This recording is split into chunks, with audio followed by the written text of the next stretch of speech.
Jadi hari ini kita akan coba membahas soal sifat kualitatif larutan. Jadi buat adik-adik atau teman-teman yang lagi mempelajari ini di kelas 12 IPA semester 1, insya Allah soal ini akan relate banget buat kalian latihan ya. Check it out. Soal nomor 1. Pada suhu 27 derajat Celcius sebanyak 13,68 gram sukrosa, C12H22O11, MR-nya sama dengan 342, dialirkan dalam air sampai volumenya 200 ml. Dengan R atau tetapannya adalah 0,082, maka tekanan osmotik yang terjadi sebesar berapa? Untuk mengerjakan soal ini, maka terlebih dahulu perlu diketahui bahwa ini adalah tekanan osmotik ya. Jadi untuk mencarinya, kita pakai rumus tekanan osmotik yaitu V sama dengan MRT ya.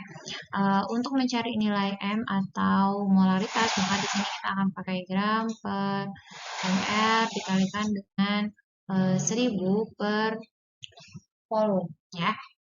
Kemudian dikalikan dengan 0,082 dikali dengan suhunya sebanyak, nah suhunya di sini kan masih berbentuk 27 derajat Celcius ya. Bisa kita ubah supaya dia bisa menjadi Kelvin. Caranya adalah ditambahin dengan 273 ya. Jadi 27 ditambah 273. Maka hasilnya adalah 300. Sehingga ini sama dengan 300. Oke. Lalu selanjutnya adalah gramnya kita masukin ya, 13,68, MR-nya adalah 342 ya, dikalikan dengan 1000 per V. V-nya adalah berapa? Yang ini ya, 200 ml. Jadi ini maksudnya volume air ya, volume pelarutnya air, yaitu berarti 200. Kita kalikan dengan 0,082 dikalikan dengan 300 ya. Untuk bisa menyelesaikan perhitungan seperti ini, maka kita tidak membutuhkan kalkulator sebenarnya. Yang penting kita memahami bagaimana konsep coret-coret matematika ya. 1000 dibagi 200 sudah dapat 5. Oke. Terus kemudian lagi 13,68 ya. Ini bisa kita bagi dengan 342 ya. Jadi 1368 dibagi 342 itu hasilnya adalah 4. Tapi karena di sini ada dua angka di belakang koma, maka menjadi 0,04 ya. Kita turunkan dikalikan 5. Nah, ini di sini ada 02. Dan di sini itu ada dua angka di belakang koma atau 3 angka di belakang koma, sehingga komanya bisa kita geser sebanyak 2 kali supaya 0 ini bisa kita coret ya. Maka komanya bergeser di setelah 8 menjadi 8,2 dikalikan dengan 3. Oke, lalu kemudian nanti didapatkanlah hasil daripada keseluruhannya, yaitu adalah 4,92 ATM ya. Jadi untuk mencari tekanan osmotik itu satuannya adalah ATM. Oke.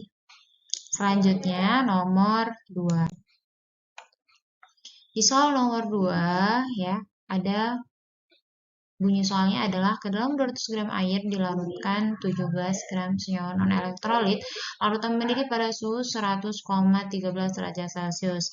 Jika Kb airnya adalah 0,52 derajat Celcius, maka massa molekul relatif senyawa tersebut adalah berapa? Ya, untuk mencari soal seperti ini, maka terlebih dahulu perlu diketahui bahwa ini merupakan kalau ada kata KB ya, berarti di sini dia adalah berasal dari kata boil ya. Kalau boil itu berarti adanya suatu pendidihan. Nah, kalau dia itu ada suatu pendidihan, berarti dia makanya delta TB ya. Delta TB sama dengan KB dikalikan dengan M ya. Untuk mencari nilai KB-nya, maka KB-nya sudah diketahui ya, berarti nilainya adalah 0,52. Di sini yang ditanya adalah massa molekul relatif. Nah, massa molekul relatif itu bisa kita dapatkan dari mana? Bisa kita dapatkan dari si molalitas yang akan kita pecah menjadi gram per mR kali 1000 dibagi dengan pelarut ya. Dan delta TB-nya ini bisa kita ketahui dari mana? Di sini diketahui suhu ya. Suhunya adalah 100,13. Ini bukan delta TB, tetapi adalah TB. Rumusnya TB itu adalah, nah, 100 ditambahkan dengan delta TB ya. Jadi, jika kemudian kita sudah mendapatkan bahwa delta TB-nya adalah 100,13 ya, berarti TB itu sama dengan 100 ditambahkan dengan 100,13.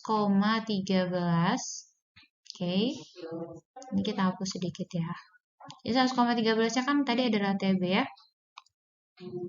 Di sini 100,13 sama dengan 100 dengan delta TB-nya itu adalah yang akan ditanyakan. Berarti rumusnya adalah untuk mencari delta TB. Bagaimana caranya? Tinggal ini dikurangi ini ya. Berarti 100 dikurangi 0,13. Berarti untuk mencari delta TB itu adalah 100,13 dikurangi 100 ya, karena yang 100 dia menjadi minus. Maka nanti jadinya adalah 0,13 ya. Sehingga di sini dapatkan 0,13. Lalu kita akan masukkan, turunkan ke rumusnya ya. 0,13 sama dengan 0,52 dikalikan gramnya adalah 17 gram senyawa ya. Berarti kalau mau bedanya 200 gram air dengan 17 gram senyawa non elektrolit ya. Nah, ini maksudnya gram senyawanya. Berarti kita pakai 17. mR-nya ditanya 1000 per pelarut. Pelarutnya berarti gram airnya yaitu 200 ya. Berarti ini bagaimana caranya? mR ini kita balikkan ke sini ya. Sehingga dia akan menjadi apa? mR itu sama dengan 0,52 dikalikan 17 dikalikan dengan 1000 dibagi 200, 5 ya. Kalikan dengan 5 dibagi, nah 0,13 ini kan ke sini ya, jadi dia bertukar ya, berarti 0,13. Nah, kita dapati bahwa ternyata 0,52 ini bisa dibagi 0,13, dapatnya 4 ya. Maka kita dapati 4 dikalikan 17 dikalikan dengan 5. 4 dikali 5 itu 20. 20 dikali 17 sama dengan 340. Sehingga kita dapati bahwa MR-nya itu adalah yang E. Kita lanjut ke soal nomor 3. Dalam 400 ml air dilarutkan 32 gram naftalena C10H8. Jika diketahui Kb airnya adalah 0,52 dan ARC adalah 12, ARH adalah 1, maka larutan akan mendidih pada suhu berapa? Nah, berarti di sini kita akan melihat bahwa kita membutuhkan nilai yang ditanya itu ada nilai TB ya. Nilai TB-nya itu berapa? Maka cara yang bisa kita pakai rumusnya, pertama kita harus mencari dulu kan, untuk mencari TB itu rumusnya adalah 100 ditambahkan dengan delta TB. Berarti kita harus mencari nilai delta TB-nya. Cara untuk mencari delta TB bagaimana? Delta TB rumusnya adalah KB dikalikan dengan M ya. Nah, untuk mencari ini maka kita masukkan dulu nilai KB-nya. KB sudah diketahui ya, 0,52. Sedangkan untuk mencari molaritasnya baru kita pakai di situ gram ya, per mR dikalikan 1000 per pelarut ya. Berarti 0,52 dikalikan gramnya berapa? Gramnya adalah 32 gram. Ya. 32 gram naftalena dengan MR-nya adalah, nah kita cari dulu nilai MR ya. Untuk mencari nilai MR itu berarti karena C-nya ada 10 kali AR-nya berarti 12, berarti 120. Kemudian untuk H-nya itu kan ada 8 dikalikan 1 sama dengan 8. Kita jumlahkan menjadi 128. Berarti MR-nya itu adalah 128 ya. 1000 per pelarut. Pelarutnya adalah berapa? Yang ini pelarut air ya, 400 ml. Berarti kita masukkan di sini sebanyak 400 ml. Oke, bisa kita lakukan coret-coret ya. 00 habis 2 ya. 32 bisa dibagi 8? Bisa. 32 bisa dibagi 4? Bisa. Berapa hasilnya? 32 dibagi 4 hasilnya adalah 8 ya. Lalu kemudian ternyata 8 bisa nih kita bagi dengan 128 ya. 8 dibagi 128 itu hasilnya adalah, nah coba kita cari ya, 128 biar teman-teman yang sebelumnya agak sedikit bingung-bingung cara membagi, nih kita bagi sama-sama di sini. 12 dibagi 8 dapat 1, 1 kali 8 ya, dapat 8. Sisanya adalah 4. 48 dibagi 8, itu dapatin berapa? Yang pas 48 dibagi 8 itu adalah nilainya sama dengan, kalau kira-kira kalau 6 masuk ya. Ya, 6 kali 8 hasilnya adalah 48. Berarti habis ya. Sehingga ini bisa kita masukkan nilainya adalah, oke, di sini nilainya adalah 16 ya.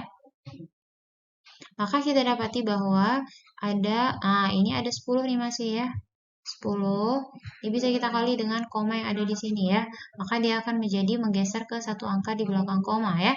Berarti jadinya kalau dia nolnya ada 1 berarti bergeser 1 kali. Berarti jadinya 5,2 ya. 5,2 dibagi dengan 16. Nah, 5,2 dibagi 16 itu hasilnya ada berapa? Hasilnya nanti adalah sekitar 0,325 ya. 0,325. Nah, ini baru nilai data TB. Kan yang kita mau cari itu adalah TB ya. Berarti kita balikin dia ke sini. Set. Oke, berarti 100 ditambah dengan 0,325. Hasilnya adalah 100,325. Berarti jawabannya adalah yang C. Oke, itu dia pembahasan sifat koligatif. Itu dia adalah pembahasan sifat koligatif larutan kita kali ini. Terima kasih banyak buat perhatiannya. Terima kasih dan sampai jumpa. Wassalamualaikum warahmatullahi wabarakatuh.